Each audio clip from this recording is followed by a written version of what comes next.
Hello, hello. Hi everybody. Hi, my friends. I was trying to do too many things at one time. All right. So, hi friends.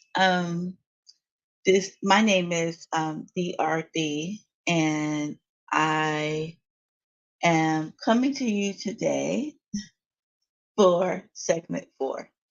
But before I get started, for those who do not know me, I am a certified life coach who specializes in personal growth. And I help people move from where they are to where they want to be. So thank you for those who are joining me live and for those who are going to watch the replay. So I am in a series called My Transition Journey, and this is the fourth segment. So if you haven't seen the other three, check it out on either Facebook or YouTube, and you will see those segments. But today, so I will let me recap just a little bit, but I definitely encourage you to go back and look at those segments. Um, Segment 1 was about praying, talking to God and allowing Him to speak to you and for you to listen. And so I started this entire series because I am transitioning to a new state for the fourth time in my lifetime. And as I am right now, I'm about 8 days, I guess. Yeah, 8 days away, 7 days away from the movers coming. And they will be here a week from tomorrow, which is Friday for those. Today's Thursday, but a week from tomorrow. And then the next day, I will be driving to my new destination. And I thought about that. I have done this a couple of times and I have some insight that I can share with my friends who follow me, right? And so, with that being said, number segment 1 was about listening to God. Segment 2 was about planning.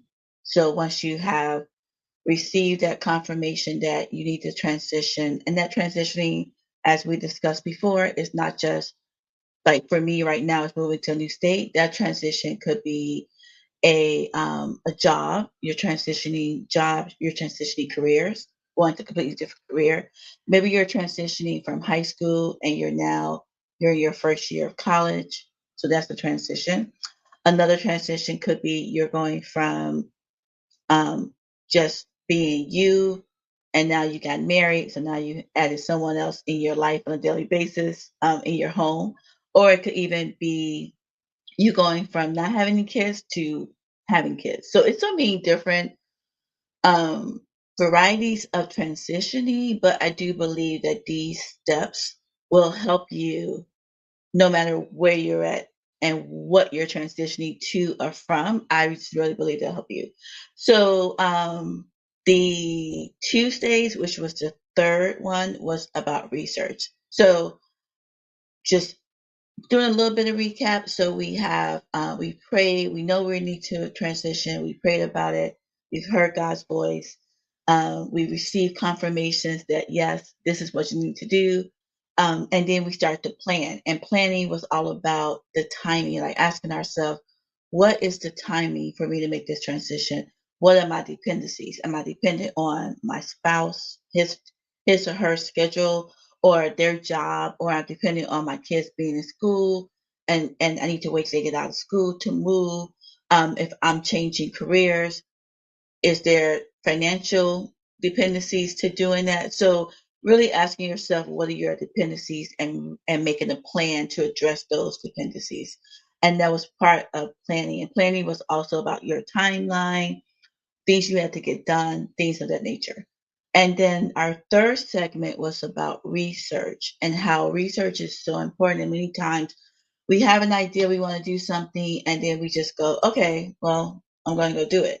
And we don't write down the questions that we have to do that investigation. So we talked about investigating, we talked about research, we talked about I shared like what did I research as I moved to different cities. different states. What were the things that I did to research the area, even before I went to visit. That way, I kind of knew if that, and this is important, that the culture of a place, whether it's a city, a state, a job, a church, a school, whatever that is, a new neighborhood, that's going to be important. And so you have to really understand if what you want in the community, right? If you whatever you want, you have to understand if that fits, if that culture of that place fits what you want. Because many times we transition to a new opportunity, but we don't really sit back and go, what's the culture of that company, or what's the culture of that neighborhood, or what's the culture of that new state or church or city or school, right? We don't really think about that. We just go for it. And then we get there, and you know the story. A couple of months later, we're like, "Oh my god, I didn't realize that this is the value system here, or this is how people behave, and I didn't know that, and now I don't know if I made the right decision." So research was is very, very, very important. So today we are going to talk about segment number 4, which is let go. And so for me, this is probably the one, like we talked about before. So planning, I'm a planner, project manager by trade. So planning kind of comes, kind of is my, I would say my natural habitat is planning. Like it's in me to plan. It's hard for me not to plan. So it's in me. Research is another thing that is very dear to my heart. It's easy for me to do. Now, letting go of things, and I'm a very sentimental person. So whenever I have had an opportunity to pack and move, I have to be very, very intentional about not keeping things that may not fit in my next home, city, state, chapter. So I will say that. So this is one of the areas that I have to put a little more effort in. It does not come naturally to me because again, I'm very sentimental. So if unfortunately, if like especially when I the first time I moved from Chicago to St. Louis, I was in my 30s. And I remember having a box of journals, like journals where when I went through when I was 16, 17, and everything. And I started to be like, what am I going to do with these journals? Am I keep them or not? Then when I started to look through them, some of them was just so sad, right? And I was thinking, do I want to take this into my next chapter? So some of them I kept because they had great memories and they were not, depressing. And then the other ones I threw away. I skimmed through them and I threw them away because that didn't really help me in my next chapter. So for me, again, letting go is something I have to be very intentional about. So as I have been sharing these steps, the way that I am presenting is I came up with like 3 questions. So what the other thing is hard for me to do is not prepare, but I think that with the questions, it helps me to really share with you what's on my heart, and answer the question as authentic as I can. So the 3 questions for today are number 1, what was my process for packing? So when it came to packing, what was my process to do that? Number 2, when did I start packing? And number 3, how did I know it was time to let go of a thing? So I'm doing my packing. How did I know when I saw something that it was time to let go? So what was my process for packing? So every move that I have made to another state, I start my packing very early.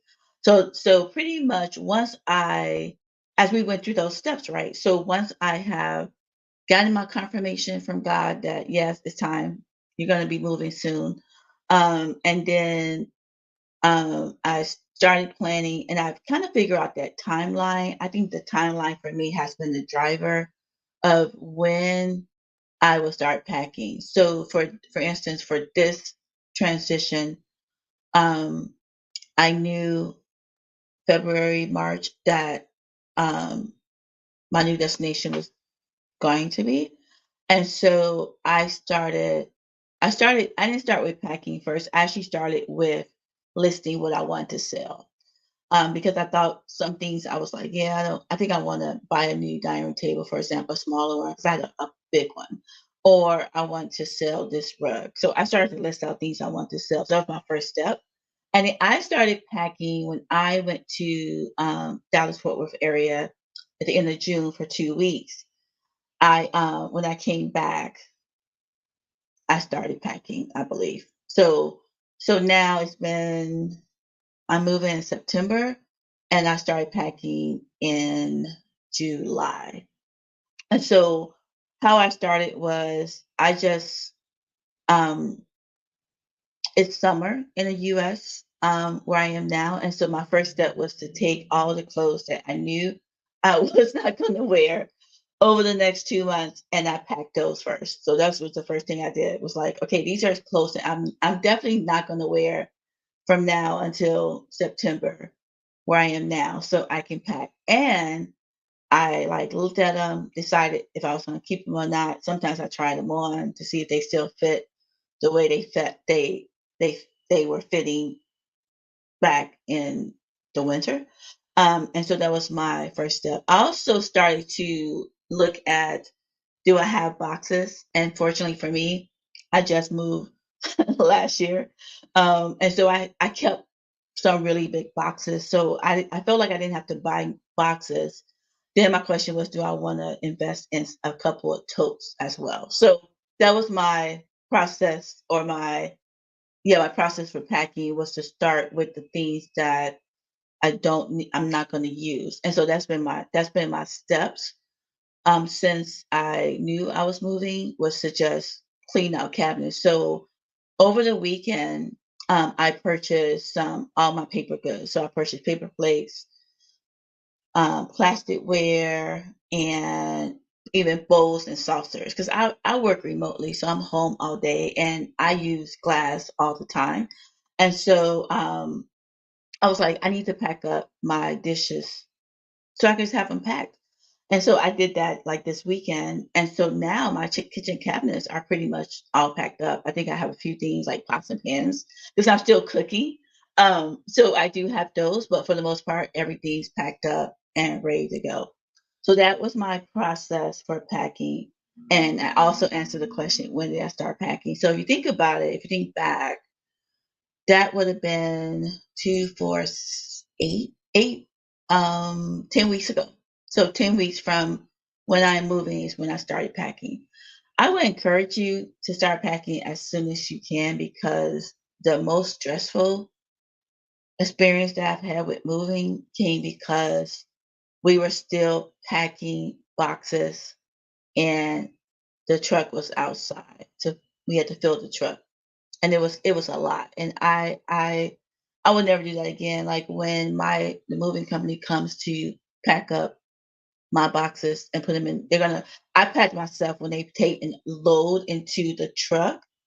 Um, on a week from tomorrow, I'm pretty much, my plan is to be like, have a smoothie in my hand and be like, okay, there's everything you need at that point. I don't want to be saying, hey, hold up, let me pack this box, let me pack this tote, let me put this in here. I want everything to be done, everything to be labeled. Labels are very, very important. So if you don't have some fancy labels, you don't need them. All you really need is some paper. So get some paper. And what I do is I put at the top what room is going to go in, and at the bottom what's in the box. And then if it's fragile, I write all over the label, it's fragile. But then I tape that label on top. So instead of using, because you can use like the lines on the box, but many times you can't really see it, and so things happen or the box gets wet. So I like to have paper on it so I can see that label very quickly, really in dark bold, black bold, right? And do that. So the sooner you can start packing, the better. And especially if you have space to put boxes and totes, definitely take advantage of that, because if not, I'm telling you, you will be so stressed out.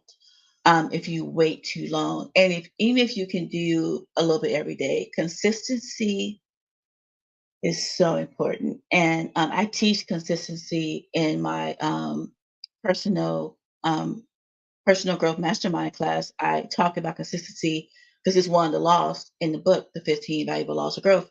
And consistency is so important. So for me, it was even though I work full time every day, 5 days a week, and then I was still doing some of my coaching in the evenings, still, trying to stay healthy, still working out, doing all those things. I would just take like every other day and say, okay, I'm going to spend 30 minutes just either cleaning out a drawer, packing a box, going through papers, doing all of that. So that was very important. The next question is, how did I know it's time to let something go?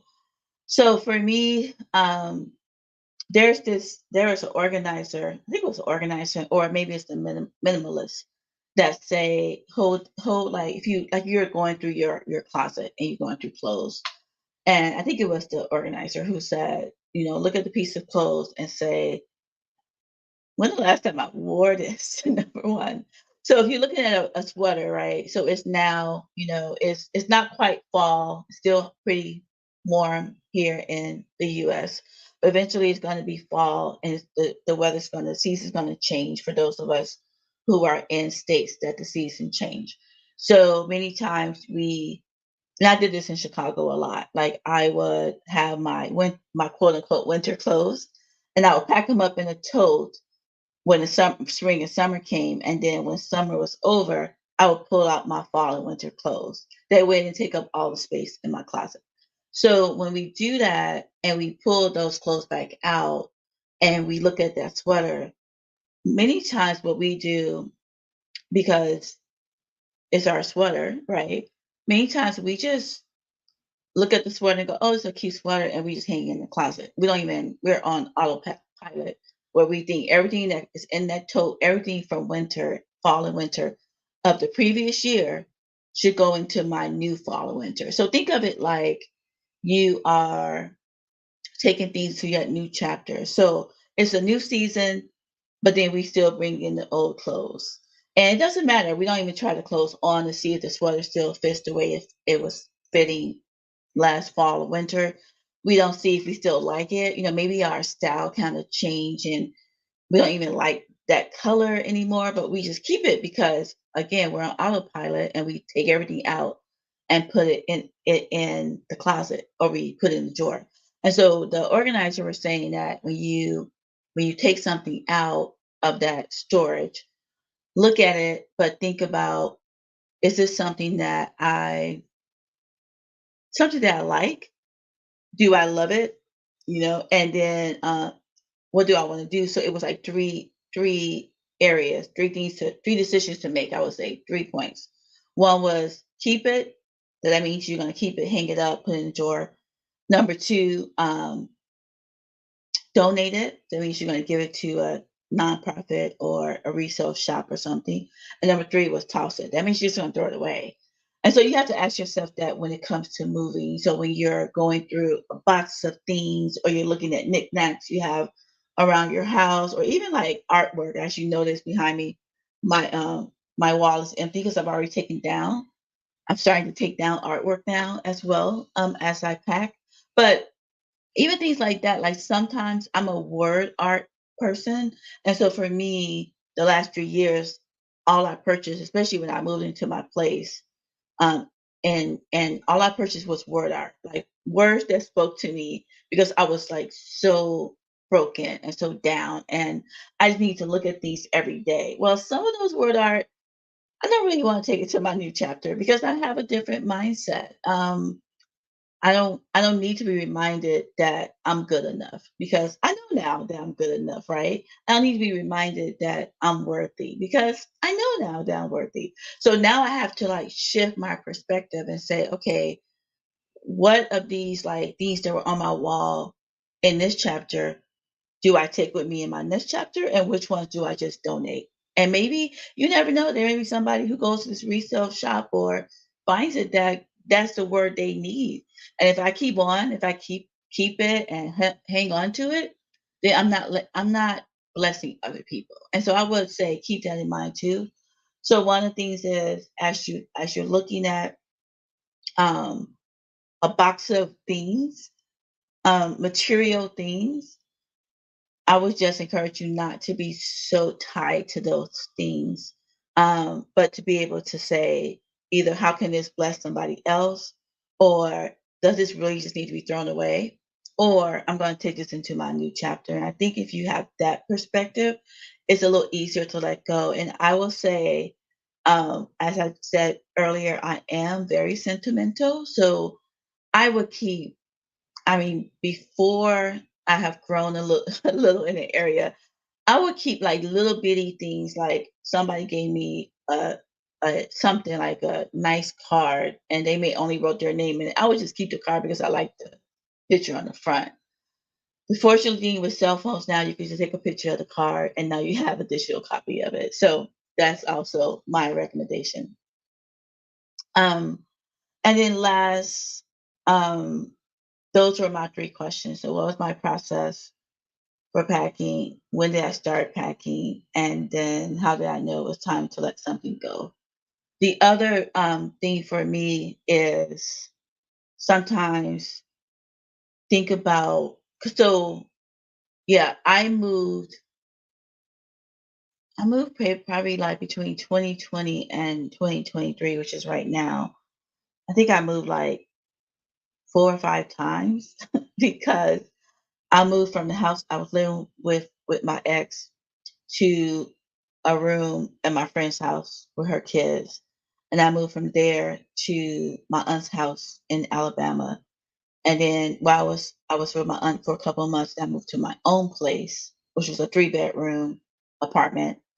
And that happened like in 2021. So 2020 I moved once, 2021 I moved twice. And in 2022, I decided to downsize because I didn't need a 3 bedroom apartment. So I moved to a 1 bedroom. So I moved again in 2022. And so the good thing for me is that every time had to move, I've been forced to downsize. I've been forced to throw things away.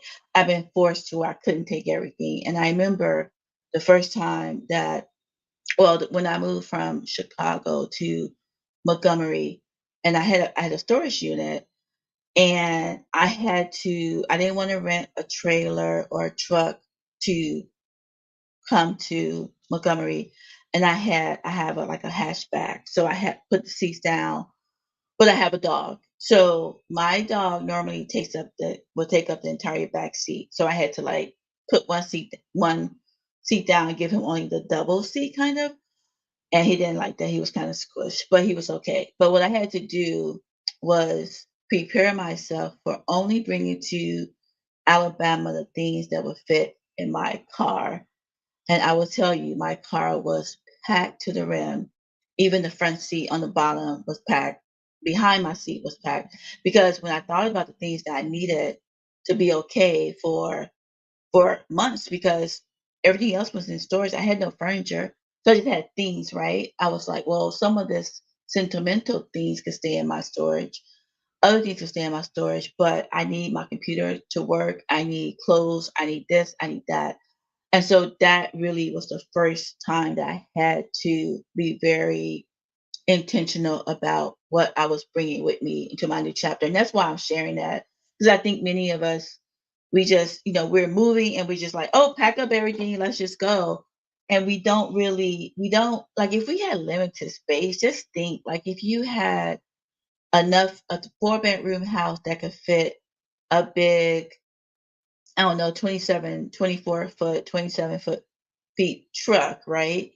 But then for some reason something happened. They said, sorry, ma'am, we only have a 17 footer. What would you do? So think about that. Like even though sometimes we have a lot of options, a lot of space, think about if you didn't have the ability to get all your things from your house now to your new place, or you couldn't take everything with you to your new chapter of your life, what would you do?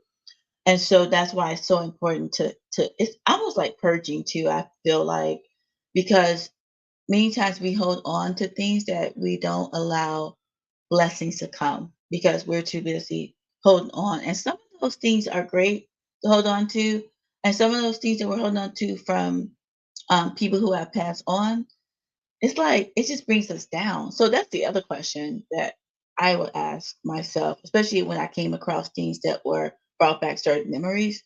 I would think, do I really want to be sad in my new chapter of my life? And I would say, you know what? I don't. I think it's okay to let this go or that go. And so that was one of the things I did too. So that is today's segment, which was about letting go, and I hope it helped. If it did, please send me a chat, put it in the chat or in the comments that it definitely helped you, or if you can resonate with it too, just let me know. So on segment number 5, so now that we're packing, we've done our research, we've heard from God, we plan, we're in a good place. We at this point now, we've already kind of, chosen where we want to be. We're going to talk about visualizing. And that's where I am at right now. I mean, I've been like this since probably since February. So like I said earlier, I went down there to Dallas Fort Worth area in February to visit. And after that is when I started to really visualize my life in that area. So we're going to talk about what does that look like when you start to visualize and dream, and you start to see yourself in that community, in that environment. So we're going to talk about that on segment number 5. So thank you for joining me again, for joining me today. Um, I am one to really just stress how this personal growth mastermind class, it has changed people's lives. And so I know every segment I've been sharing it, and only I share it because it's such a value to the people that do it. It was a value to me. So I've facilitated this mastermind class numerous times now, and every time I have people who tell me how much of an impact it had on their lives. So if you are interested, please reach out. If you just have questions, please reach out and I will explain or answer those questions as well. And the class starts October 3rd. And it's only a 5-week class in the evenings, on a Tuesday evening. So let me know if you have any questions about that as well. So as we end our time today, I appreciate you and I thank you again for joining and watching today's segment. I hope you have a great rest of your day and keep going, keep moving, and keep growing and keep moving forward. Thank you. Bye.